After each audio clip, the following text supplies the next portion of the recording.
Hi friends, welcome back to my channel, and today I'm going to be sharing with you the 3 books I read in April and what I thought of them. So as always, grab your beverage of choice and let's get into it. Okay, so the first book I read in April was One Dark Window by Rachel Gillig.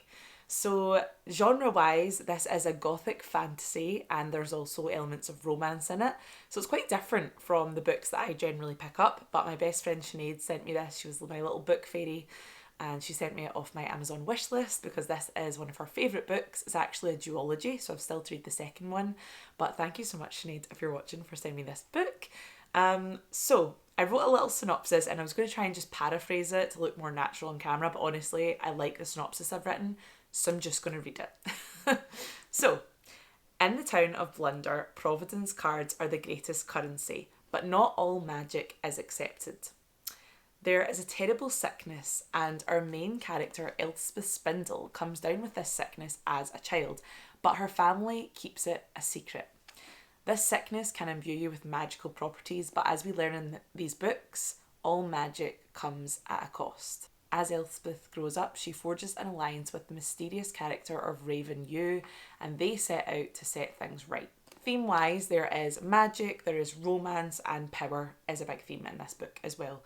So let's get into my likes in this book. So first off, the magic system is really unique and really interesting. The whole idea of these Providence cards, they're sort of like, I imagine them like tarot cards, but each one gives its owner a specific power. And so they're highly sought after, and some cards are highly valued than other because of maybe the powers that they hold. So I thought that was really interesting. I've just never read anything like that and I really enjoyed it. But as I said, in these books, it is apparent that all magic comes at a cost. So no matter what magic power you are imbued with because of your sickness or that you hold because of the Providence cards, there will be some sort of like cost associated with that. So yeah, I just thought the magic system was really interesting. I like it when a book does something that I've not really experienced before. I definitely enjoyed that. I also really enjoyed the romance in it, which I'm really surprised to hear myself say that because typically I absolutely hate when romance is the main feature of a book or one of the main features of a book. I don't know why, because I am actually like a really old-fashioned romantic person in real life. But just for some reason in books, I think because a lot of the time it comes across really cheesy or unnecessary or really unrealistic. And I know this is a fantasy book, so let's not get into realism, I guess. But yeah, I don't know what it is. It's just I find it romance just, it's a real hit or miss. But in this book, I would say it was a hit. I actually found the romance interesting. I was like willing it to work and willing them to get together. And there are a couple of spicy little scenes in this book and I did really enjoy them. I am not like a spicy book kind of gal. That's not my vibe. So this was probably pretty mild if you're into that kind of stuff. But it was right for me and I enjoyed it. Dislikes. So my main big dislike and grievance with this book was the author used a lot of language so repetitively. She used the same phrases so often to the point where I was literally rolling my eyes every time she would use it. So there was a flush crept into my cheeks, like whenever someone was getting a bit, I don't know, hot and bothered or embarrassed, that was the same phrase that was used. A flush crept into my cheeks. A smile tugged at the corner of his lip. Again, it's good language, so my problem isn't with the language itself. It's good, it's descriptive, but it got to the point where I swear it was like every other page, and I was just like, okay, we need to think of other ways to describe what we mean. We need to choose different language. It's so repetitive. And also, so there's a lot of focus on this sort of like spirit of the woods. So the woods essentially are like God in this story, okay? It's where the magic comes from. It's the woods. Great, I get it. The author made a decision to use the word trees as the word God. So, for example, we would say, oh my God. They would say, oh my trees. And I just found it really cringe. I get it. It's an interesting choice. I completely understand that the woods are the this powerful entity. It's where the magic comes from. I understand the choice. I just don't like the choice, and it made me cringe every single time, and it took me out the story because I was just like, oh, I was just dying. I was like, oh, my trees are like, so someone would say like, oh God, what happened to you? They'd say, oh, trees, what happened to you? I just can't. Bold choice, brave, good for you, didn't work for me. But those were my only main dislikes. So all in all, I'm giving this book a 4 stars, and I will be reading the second one because I did enjoy it.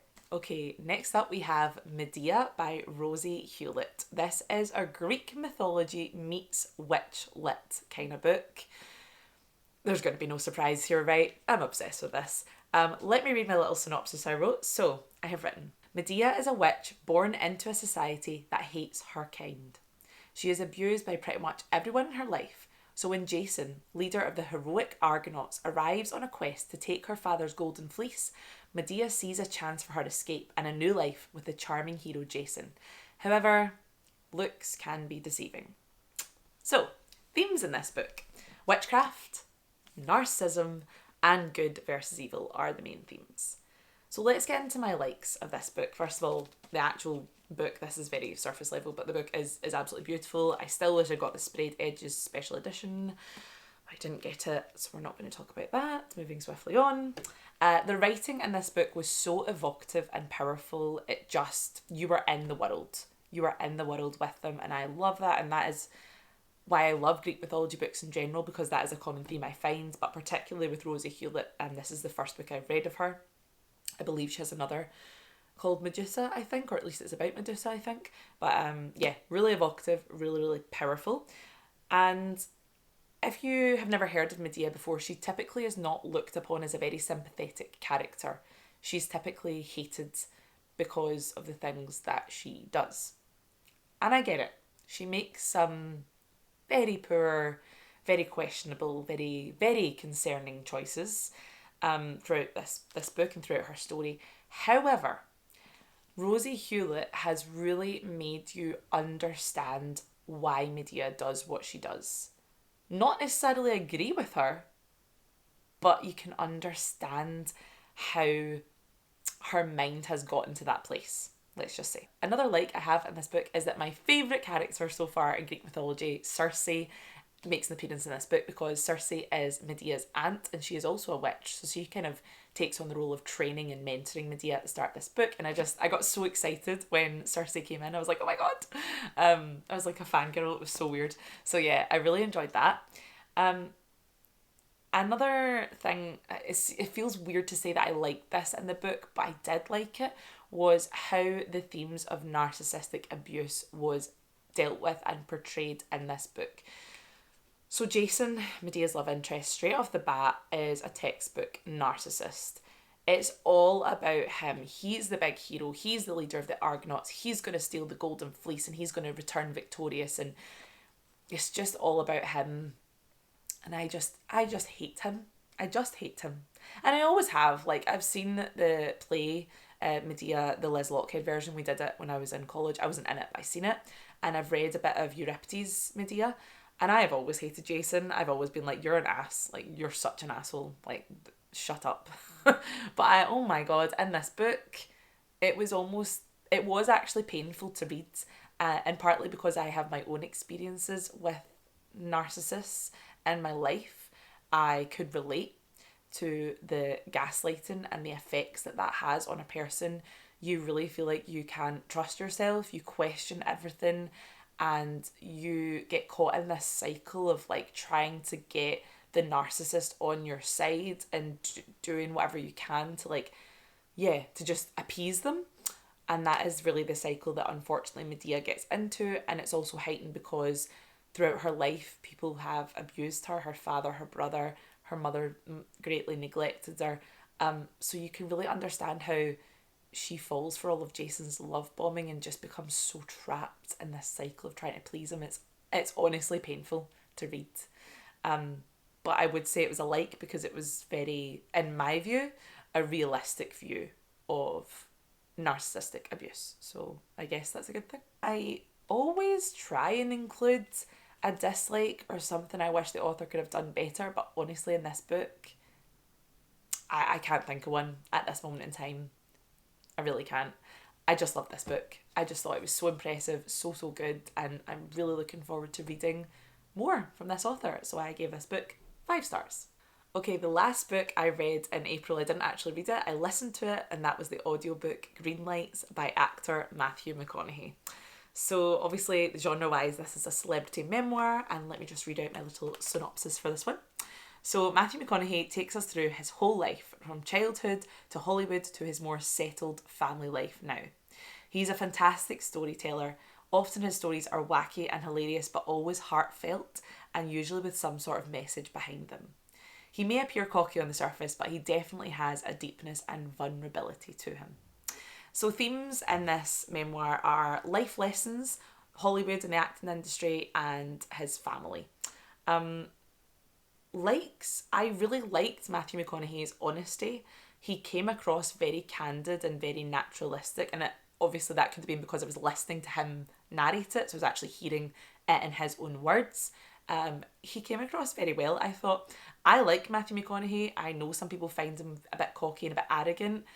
Maybe it's just the Leo in me, but I just get that. I think it's okay to big yourself up. If you've done a good job on something, it's okay to love yourself and praise yourself. I don't mind that. My fiance is obsessed with Matthew McConaughey, and that's actually why we listened to this audiobook. We actually listened together, so it took us quite a long time to get through it because we obviously could only really consume it when we were physically together. So yeah, my fiance is also called Matthew, so this could get confusing. But my Matthew is obsessed with Matthew McConaughey, big man crush on him, and my fiance Matthew doesn't read, well, he doesn't read at all. And I thought it would be a nice idea if we could maybe listen to an audiobook together, and this is the one he picked. This is the first one we've listened to together. So it was a really nice experience in that sense, getting to share it with my fiance and chat about it.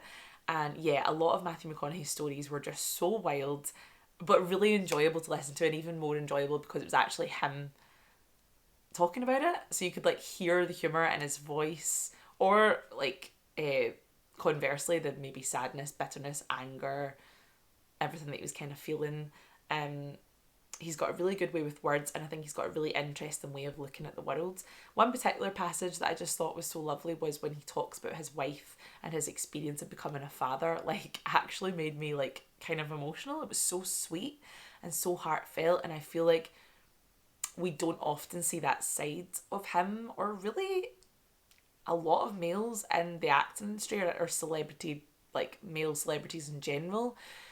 That side of them just really isn't on show very much. I guess that's probably a product of toxic masculinity, but it's just not something we see a lot. So it was really refreshing to hear him talk about his love and respect for his wife, and how being a father has it's something right at the start of the book. He always says he wanted to be a father, so it's so nice that like at the end of the book he's got his family, and it's really beautiful. I really enjoyed that.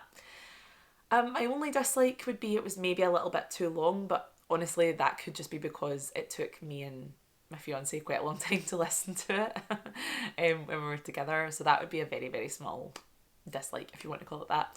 So I'm giving this 4.5 stars for Green Lights. And that is it. That is my April reading wrap up. I hope you enjoyed it. Please let me know if you've read or listened to any of these books, what you think of them, or if you're interested in reading them now after hearing me talk about it, let me know. As always, thank you so much for watching, and I will see you in the next one. Bye!